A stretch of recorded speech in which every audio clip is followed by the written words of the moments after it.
Kwa majina anaitwa Dwight John Danda, ndiye katibu mkuu wa taasisi ya Samia For Us Taifa inayoratibu kampeni ya Mama Asemewe taifa zima. Kampeni yenye lengo la kutetea na kusema juhudi na jitihada za Mheshimiwa Rais alizozifanya tangu ameingia madarakani mwaka 2021 hadi sasa mwaka 2025. Ndugu zanguni, kumekuwa na maneno mengi, kumekuwa na udanganyifu mwingi sana kwa umma juu ya kwamba serikali yetu haifanyi mambo ambayo ilipaswa kuyafanya.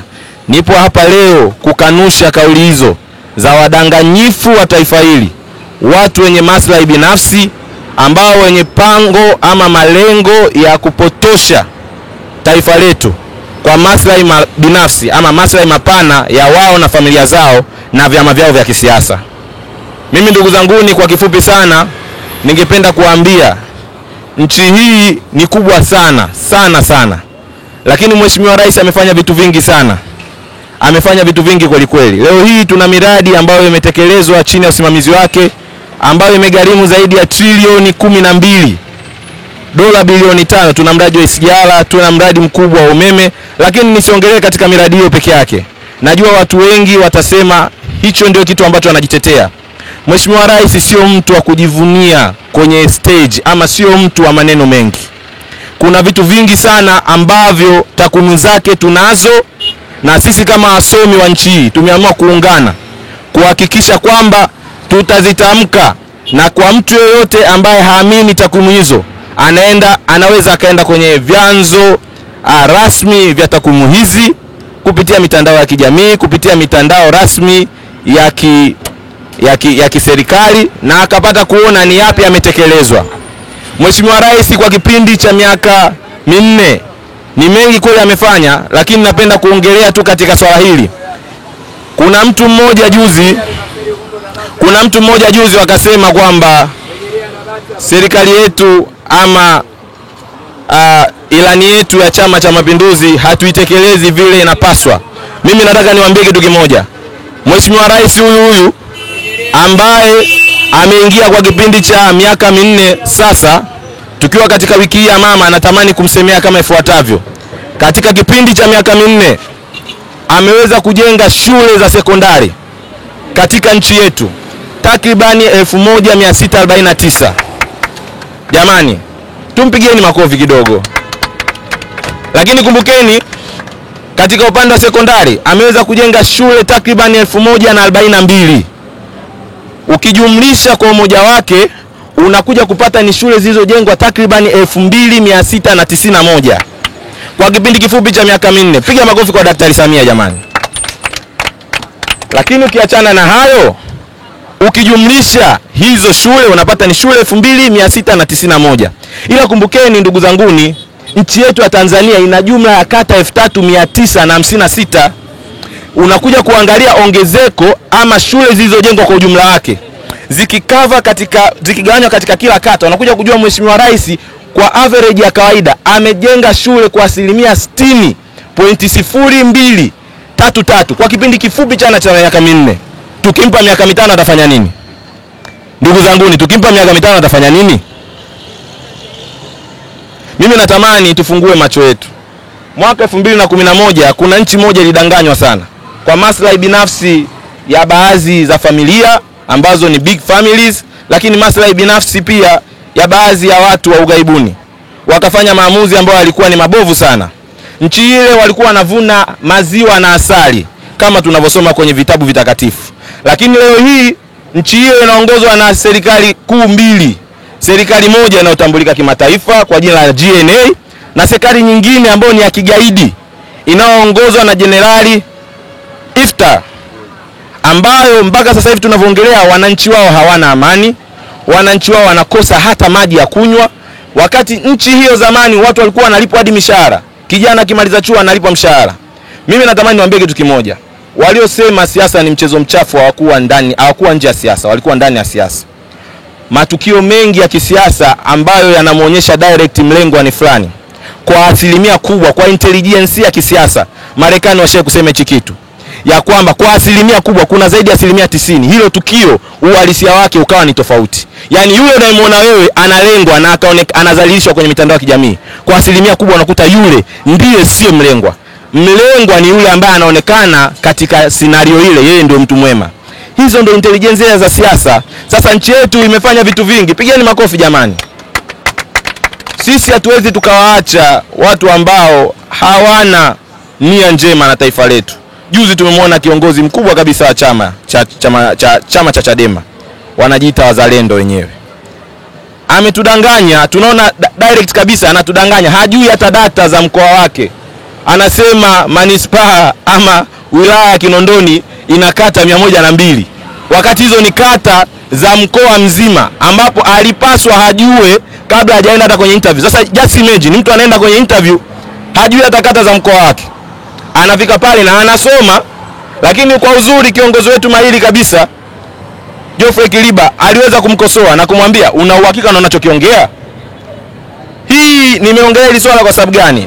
Natamani niwaelezeni namna gani watu ambao wanajiita ndio wazalendo wa nchi hii na wanatamani kupata madaraka hawana umakini na usanifu katika kutekeleza majukumu yao, na sio watu sahihi kwa ajili ya taifa letu. Tunatamani tuwaambie ukweli kabla ambayo ni mabaya yasije yakaenda kutokea. Mimi kwa kushauri ndugu zanguni, kila mmoja azingatie haki yake ya kikatiba. Tunaenda against na mfumo ama msemo wa kisiasa ambao umetengenezwa, ambao ni potofu kwa nchi yetu, ya kwamba kuna swala la no reform no election. Hapana. Mimi niwashauri ndugu zanguni, kila mmoja kwa nafasi yake, kwa kuzingatia haki zake za msingi, aende akajiandikishe katika daftari la kudumu la mpiga kura. Si ndio jamani? Ni kweli si kweli? Kweli. Mama Samia anafaa fai? Anafaa. Kuna mtu yote ana swali ndugu zanguni? Karibu dada. Zamani umeongelea masuala ya shule ndio za sekondari zilizofunguliwa na mama. Ndio. Vipi kwa wale ambao hawasomi, wanafaidika vipi na hizo shule? Kwa wale hata ambao hawajasoma, Mheshimiwa Rais amefanya vitu vingi sana. Jamani, tunabidi tukumbuke wakati Mheshimiwa Rais anaingia, nitaongea hata katika sekta ya afya. Mheshimiwa Rais amepokea madaraka katika nchi ikiwa na shule tunaweza kusema vituo vya afya ama hospitali takribani 8458. Lakini leo hii tunavyoelekea kwenye uchaguzi mkuu, kuna vituo zaidi ya 9826 mpaka sasa hivi. Jamani, ni ongezeko la zaidi ya vituo 1300. Pigeni makofi kwa Daktari Samia. Huyu mtu tukimpa nchi, mama yetu huyu tukimpa nchi, mimi nahakikishieni mwaka 2030 wakati anakabidhi tena madaraka yake, nchi yetu itakuwa kama Ulaya. Mimi ninawaambia uhalisia, tusidanganyike na watu ambao hawana nia njema na taifa letu. Mimi nahisi nitakuwa nimekujibu dada yangu vizuri. Kuna vitu vingi sana ambavyo hatuwezi kuvielezea vyote hapa. Tokea ameingia madarakani, wako watu waliofikiri na kudhani ya kwamba mwanamke hastahili kuwa kiongozi na mwanamke aweza akashika nafasi ya juu ya uongozi. Lakini mama huyu kipenzi wa Tanzania Daktari Samia Suluhu Hassan ameweza kuwatoa matongotongo wa Tanzania, lakini pia watongotongo na watu ambao walikuwa na fikra potofu ya kwamba ama dhana potofu ya kwamba mwanamke hawezi kuongoza. Tumeona kwa kipindi chake cha miaka 4 namna ambavyo ameendelea kutekeleza ilani ya Chama cha Mapinduzi 2025 na kutekeleza miradi ya kimaendeleo. Ninyi ni mashuhuda ndugu zangu. Leo tunalo bwawa kubwa la kufua, bwawa kubwa la kufua umeme la Mwalimu Nyerere, ambalo kimsingi mpaka sasa chini ya uongozi wa Daktari Samia Suluhu Hassan ameweza kuikamilisha. Hii ni kazi njema ya Mheshimiwa Rais. Naomba tumpigie makofi Mheshimiwa Rais. Lakini ndugu zangu abiria, mtakubaliana na mimi, tokea ameingia madarakani ipo pia reli ya kisasa kwa maana SGR. Huyu mama kipenzi wa Tanzania, baada ya kuona changamoto ya Watanzania kuchelewa na kufika mpaka Dodoma, lakini na baadhi ya maeneo mbalimbali, huu mradi kimsingi ambao aliweza kuachiwa na hayati Dr. John Pombe Joseph Magufuli, huyu mama amedhihirisha Watanzania ya kwamba anaweza, na huu mradi umeweza kukamilika. Kiko kipande cha kutoka Dar es Salaam mpaka Dodoma na maeneo mengine. Tumpigie makofi mengi Mheshimiwa Daktari Samia Suluhu Hassan. Ndugu zangu, mtakubaliana na mimi, swala la huduma ya afya ndio kipaumbele kwetu sisi wa Tanzania.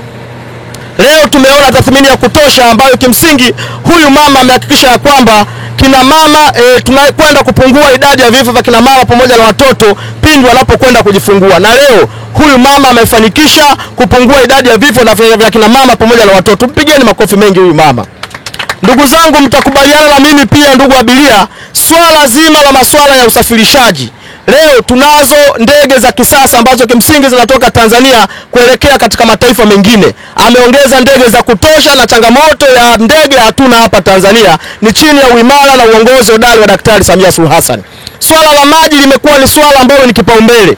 Ninyi ni mashuhuda, kumekuwepo na miradi ambayo ni kichefuchefu, lakini Mheshimiwa Rais Daktari Samia Suluhu Hassan alipoingia madarakani ametuthibitishia ya kwamba swala la miradi si changamoto tena, na ndio maana leo kila sehemu mnaona kuna upatikanaji wa huduma ya maji safi na salama, mathalan kwa watu ambao wanaishi vijijini na watu ambao wanaishi mijini. Ni watu ambao wanaishi mijini. Hizi ni jitihada za Daktari Samia Suluhu Hassan katika kuhakikisha kwamba anawatua ndoo kina mama ndoo kichwani. Naombeni tumpigieni makofi mengine tena Daktari Samia Suluhu Hassan.